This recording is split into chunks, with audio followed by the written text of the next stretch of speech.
우리가 앞에 그 시편 129편에서는 어, 시인을 괴롭히는 그러한 악인에 대하여서 보았습니다.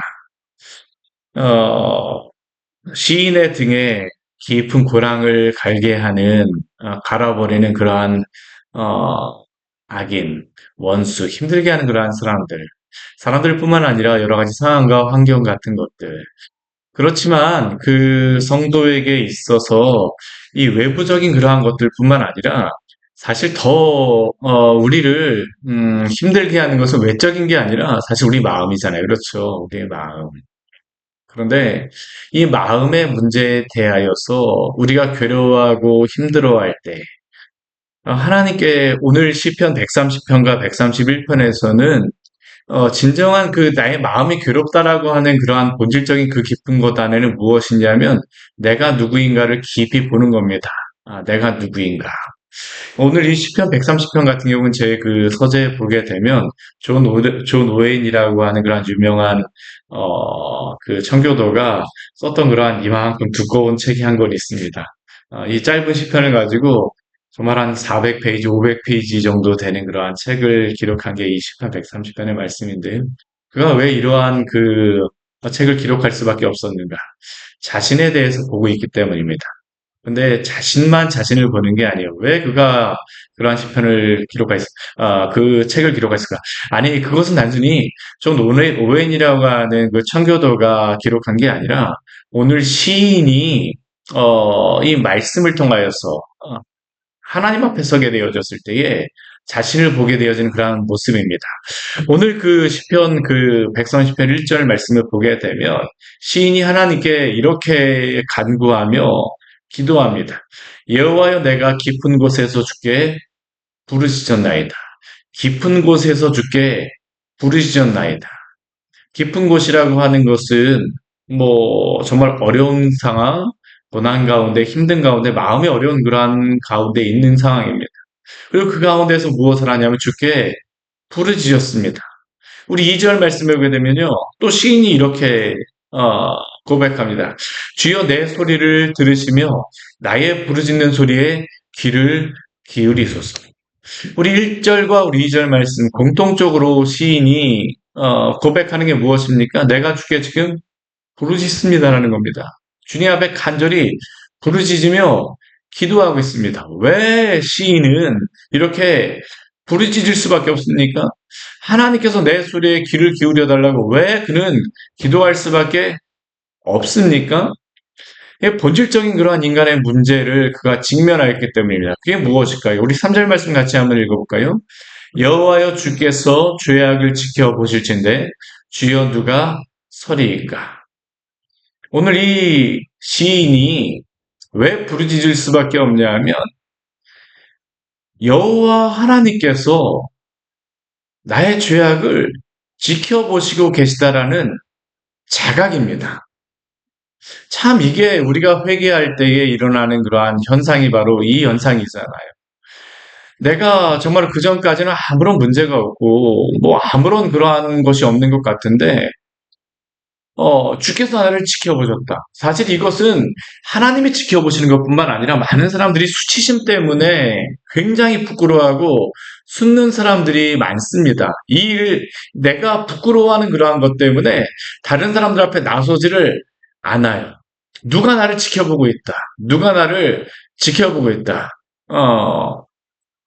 심지어는 우리가 제대로 뭐 세수를 하지 않고 화장을 하지 않고 뭐 머리를 제대로 감지 않아서 뭐 떡이 져서 그렇게 되면 누가 나를 지켜본다라고 하게 되면 내가 이거 하는 것 때문에 사람들이 나를 지켜보지 않을까? 사실 우리는 그러한 것 한 가지만 가지고도 움찔움찔 하는데 하나님이 우리를 지켜보신다라고 하게 되면 어떡할까요? 굉장한 두려움입니다. 굉장한 두려움입니다. 주께서 죄악을 지켜보실진데. 그러니까 이 시인이 고백할 수밖에 없는 게 무엇이냐면 누가 주님 앞에 서리일까? 이러한 그러한 경험이 있으십니까? 정말로 주님께서 나를 지켜보고 계시고 나의 그러한 모든 것들을 다 알고 계시기 때문에 나의 그 지금서부터 살아왔던 그 모든 것들을 다른 사람들은 모른다 할지라도 하나님이 나의 그 민낯을 다 보고 계시기 때문에 그 앞에 설 수밖에 없는데 너무나도 부끄럽고 너무나도 죄악된 나의 모습, 누더기와 같은 이 옷을 입고 있는 우리의 모습들, 이것이 바로 하나님이 죄인을 부르실 때에 일어나는 그러한 현상입니다. 그 거룩하신 하나님 앞에 나의 죄를 자각하고 부끄럽게 하신 하나님의 은혜이기도 하지. 사실 이것은 죄인들이 하나님 앞에 갖게 되는 그러한 자각입니다. 그리고 이러한 가운데서 어떠한 일이 있을까요? 회개가 일어나게 됩니다. 오늘 그 1, 2, 3절은 바로 하나님 앞에서 내가 누구인가를 보게 되어졌을 때 일어나게 되는 회개죠. 깊은 곳에서 주께 부르짖었나이다. 나의 부르짖는 소리에 귀를 기울이소서. 내가 어떻게 주님 앞에서 이러한 모습을 가지고 설 수가 있겠습니까? 그런데 이러한 거룩하신 하나님 앞에 서게 되어질 때에 또 한 가지의 우리가 보게 되어지는 것이 있습니다. 그게 무엇일까요? 오늘 바로 4절의 말씀입니다. 그냥 단순히 나의 죄만을 본다라고 하게 되면 우리는 살 수가 없어요. 수치심 가운데 나의 죄악 가운데에 우리는 살 수가 없습니다. 근데 나의 죄를 보게 하실 때 하나님께서 동시에 무엇을 보게 하실까요? 오늘 4절 말씀 같이 한번 읽겠습니다. 그러나 사유하심이 주께 있음은 주를 경외하게 하심이니이다. 우리 여기 사유하심이라고 하는 단어가 이게 잘 사용하지 않는 단어인데 이 사유하심이라고 하는 의미가 뭐냐면 용서하심이라는 그런 의미예요. 용서하셨다. 하나님께서 나의 죄를 보고 계시지만 그런데 회개하고 주 앞에 나아가는 성도들은 또 무엇을 발견하냐면 그러한 하나님께서 또한 나를 용서하고 계시는구나라는 겁니다. 이게 바로 복음에 대하여서 깨닫게 되어질 때 일어나는 그러한 놀라운 은혜죠. 우리가 보통 하나님 앞에 나오게 될 때 일어나는 게 바로 그것입니다. 우리가 잘 될 때는 하나님을 예수님 앞에 잘 나오지는 않아요. 언제 나옵니까? 나의 삶에 실패한다던가, 내가 여러 가지 할 수 없게 되어지는 경우, 정말로 연약한 경우, 정말로 어쩔 수 없이 나는 절대 할 수 없어요. 사람들 앞에서 부끄러워하고 또한 내 자신이 어떤 것을 할 수 없다라고 절망할 때, 그때 우리가 보통 하나님 앞에 오지 않습니까? 그리고 하나님 앞에 우리는 기도하죠.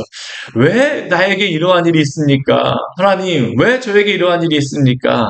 근데 나의 연약함과 나의 부족함과 나의 죄악을 보게 될 때 하나님이 그때 하시는 일이 무엇입니까? 나의 죄를 더 깊이 보게 하시죠. 그런데 단순히 그것만으로 끝나지 않습니다. 그럼에도 불구하고 내가 너를 위하여 십자가에 못 박혔다. 내가 너를 사랑한다. 내가 너에게 내가 너의 죄를 위하여서 그 모든 죄의 값을 치루었다. 내가 너를 용서하였다. 이러한 은혜가 우리 교회와 또한 우리 가정과 우리 모두에게 있기를 원합니다. 이게 바로 오늘 시인이 고백하는 것입니다. 그러나 사유하심이 주께 있음을. 나의 죄를 보지만 동시에 무엇을 보냐면 우리 주 예수 그리스도가 나를 위하여 십자가에 못 박히시고 구원하셨다라는 겁니다. 구약의 성도들도 이미 이것을 아는 겁니다. 주님 앞에 죄를 가지고 회개하고 나아가는데 그 가운데서 주님께서 나를 용납하여 주세요. 용납하여 주십니다. 그러나 사유하심이 주께 있음은 이것을 통하여 일어나는 현상이 무엇입니까? 우리 4절 뒤에 보게 되면 이렇게 고백합니다. 사유하심이 주께 있음은 주를 경외하게 시민이다. 그냥 우리가 하나님을 경외하는 게 두려워서 하는 것은 하나님을 경외하는 게 아닙니다. 진정한 경외는 무엇일까요? 하나님을 두려워하는 가운데에 나를 사랑하신다라는 것을 알게 될 때 경외하게 되죠. 이게 바로 참된 경외입니다. 두려움 가운데에 나를 사랑하시는 것. 하나님을 그리고 사랑하게 되는 것들. 나를 용서하신 그 은혜를 알게 되면 이제는 나를 사랑하시는 그 은혜로만 끝날 뿐만 아니라 주님을 사랑하게 되어집니다. 그리고 이러한 것을 시인은 알고 있기 때문에 오늘 5절 말씀에서 시인이 이렇게 기도합니다. 우리 같이 한번 읽어보겠습니다. 나 곧 내 영혼은 여호와를 기다리며 나는 주의 말씀을 바라는도다. 나 곧 내 영혼은 여호와를 기다리며 이렇게 지금 하나님 앞에 죄의 용서함을 받고 나가는 게 한 번이 아닙니다. 우리가 죄를 한 번 진하게 회개하고 나아가게 되면 우리가 그 다음에는 회개할 필요가 없을까요? 아닙니다. 하나님 앞에 우리가 죄를 범하고 우리가 용서함을 받게 되면 또다시 죄를 범하곤 합니다. 그때마다 우리는 어떻습니까? 주 앞에 나아가요. 그럼 주님께서 우리에게 또 무엇을 주십니까? 우리를 용서하시고 보듬어 주시고 우리를 구원하여 주시고 나를 그 붙잡아주시는 주 은혜를 또다시 알게 하십니다. 그렇기 때문에 오늘 시인이 5절 말씀에서 고백하는 게 바로 그것입니다. 이미 시인은 이러한 것들을 경험하였습니다. 그러나 그가 또다시 하나님 앞에 범죄한 것을 알기 때문에 또다시 하나님 앞에 나아갑니다. 그리고 그는 무엇을 기다릴까요? 하나님께서 또다시 나를 용납하여 주시고 받아주시기를 기다리는 것입니다. 그 가운데 그는 무엇입니까? 주의 말씀을 바라는도다. 주의 말씀으로 나를 용서하시고 나를 새롭게 하시는 것. 이게 바로 우리가 주님 앞에서 나를 보게 하는 것이고 복음을 다시 알게 하시고 깨닫게 하시는 것입니다. 이러한 은혜가 날마다 주님께서 우리의 인생 가운데 항상 허락하여 주시기를 축원합니다. 오늘 시편 우리 130편 말씀에서 유명한 말씀이 바로 6절 말씀이죠. 파수꾼이 아침을 기다림보다 내 영혼이 주를 더 기다리나니. 여기에 나오는 파수꾼의 그러한 것은 내가 파수꾼으로서 열심히 서 있겠다라는 게 아닙니다. 여기서 파수꾼으로 기다리겠다라고 하는 것은 내가 죄악을 보면서 내가 다른 사람을 판단하겠다는 의미가 아니에요. 이 말씀은 파수꾼으로서 무엇을 기다리고 있는 거냐면 파수꾼이 새벽을 기다리는 것. 하나님이 나의 죄를 향해서 내가 회개하며 나아갈 때에 주께서 다시 나를 용납하여 주시고 다시 나를 세워주는 그 은혜를 기다리는 것. 파수꾼이 아침을 기다릴 때 얼마나 간절하게 기다릴까요? 제가 이것을 경험한 때가 있습니다. 언제일까요? 예, 군대에서 그 보초를 설 때입니다. 군대에서 보초를 설게 되면요. 1시간 가서 기다리는 건데 그 겨울 같은 경우에는 얼마나 추운지 모릅니다. 5, 6월에도 굉장히 춥습니다. 새벽 1시, 2시 뭐 이렇게 되면요. 5월에도 뭐 야상도 입고 나가고 하는데요. 1시간 기다리려고 하게 되면 가만히 서서 기다려야 되니까 정말 이게 가만히 있게 되면 뼛속으로 이게 들어오는 그 한기가 있습니다. 그러면 빨리 1시간 보초 다른 사람이 가서 그걸 바꿔주었으면 좋겠다. 근데 밤새도록 이 파수꾼이 기다린다라고 하면 생각해 보십시오. 얼마나 길까요? 오늘 시인이 바로 그것입니다. 하나님께서 나의 죄를 용서하시고 나를 붙들어 주는 그 은혜. 주님이 아니면 안 됩니다. 주께서 나를 회복시켜 주시지 않으면 주께서 나를 인도하여 주시지 않으면 사랑하는 여러분 우리가 여러 가지 연약함과 고난 가운데 있을 때 파수꾼이 아침을 기다림보다 주의 은혜를 더 사모하며 나아가시기를 바랍니다. 이것이 바로 시인이 7절 말씀에서 고백하는 그러한 것이죠. 우리 7절과 8절 말씀에 보게 되면 이게 제가 사유하심이 주님으로부터 오는 그러한 용서라는 것을 말하는 게 바로 7절과 8절 말씀에 나오는 그 단어 때문입니다. 무엇입니까? 속량이라고 하는 단어입니다. 속량. 우리 7절 말씀, 우리 8절 말씀 같이 한번 읽어볼까요? 이스라엘아 여호와를 바랄지로다 여호와께서는 인자하심과 풍성한 속량이 있음이라. 그가 이스라엘을 그의 모든 죄악에서 속량하시리로다. 이 속량이라고 하는 단어는 값을 치른다라는 겁니다. 나의 죄를 내가 해결할 수가 없는 겁니다. 우리의 구속, 우리의 구원이란 무엇일까요? 내가 내 죄를 해결하는 게 아닙니다. 내가 열심히 살아서 내가 무엇을 하여서 왜 예수님께서는 이 땅에 오셔서 바리새인과 서기관들과 사두개인들 그 종교주의자들을 책망하십니까? 바리새인의 신앙이 무엇일까요? 이들의 신앙은 하나님이 나를 용서하시는 것이 내가 까닭이 있기 때문이라고 생각하는 겁니다. 우리 욥기 말씀에 보게 되면요. 사단이 우리에게 그 말하는 신앙이 바로 그것입니다. 까닭이 있어야지만 하나님이 나를 사랑하신다. 아니요. 하나님이 우리를 사랑하시는 이유는 무엇일까요? 아무 이유가 없습니다. 그렇기 때문에 그것을 우리는 무엇이라고 하냐면 은혜라고 이야기합니다. 그 은혜가 무엇이냐면 바로 여기 나오는 인자하심이라고 하는 헤세드입니다. 헤세드. 하나님이 우리를 사랑하시는 것은 아예 어떠한 이유가 있기 때문이 아닙니다. 내가 잘생기고 내가 잘하고 내가 무엇이 있어서가 아니라 하나님이 아무 이유가 없으심에도 불구하고 나를 용납하시고 나를 인정하시기 때문에 나를 용서하시기 때문에 그렇기 때문에 이 사랑을 알게 된 사람들 어떻습니까? 감사하게 되죠. 거기에서 성도는 무너지는 겁니다. 모든 죄인들이 다 그렇습니다. 어디에서 무너질까요? 나 같은 죄인을 살리신 주 은혜 놀라워.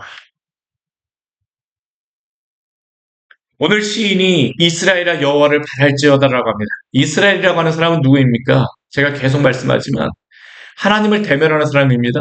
하나님을 대면한다는 것은 무엇일까요? 내가 죄인인 것을 그대로 나아갑니다. 그럼에도 불구하고 하나님이 나를 용서해 주시는 그 은혜, 속량하심, 나를 위하여 값을 치르심, 예수 그리스도를 통하여 나의 죄의 값을 치루어 주셨다. 이게 바로 속량이죠. 이 은혜를 알게 된 사람들은 무엇이 있습니까?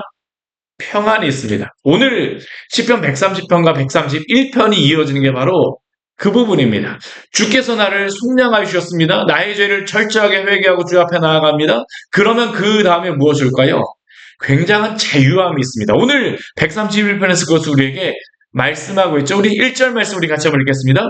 여호와여 내 마음이 교만하지 아니하고 내 눈이 오만하지 아니하며 내가 큰 일과 감당하지 못할 놀라운 일을 하려고 힘쓰지 아니하나이다. 여기서 나오는 것은 내가 아무것도 안 하겠다라는 게 아닙니다. 여기서 말씀하고 있는 것은 무엇이냐면 내가 나의 구원을 위하여 살게 없다라는 그러한 고백입니다. 교만할 수가 없습니다. 주님 앞에 나의 죄를 가지고 주님 앞에서 교만할 수가 없습니다. 주님을 정죄할 수가 없어요. 우리 바리새인들 우리 주일 말씀에 계속 보지만 바리새인들 갖고 주님을 정죄하잖아요. 예수님에 대하여서 죄인들과 먹는다라고 이야기합니다. 그들이 교만한 것이죠. 근데 그들이 정말 주님 앞에서 자신이 죄인들을 보게 되면 교만할 수가 있을까요? 할 수가 없습니다.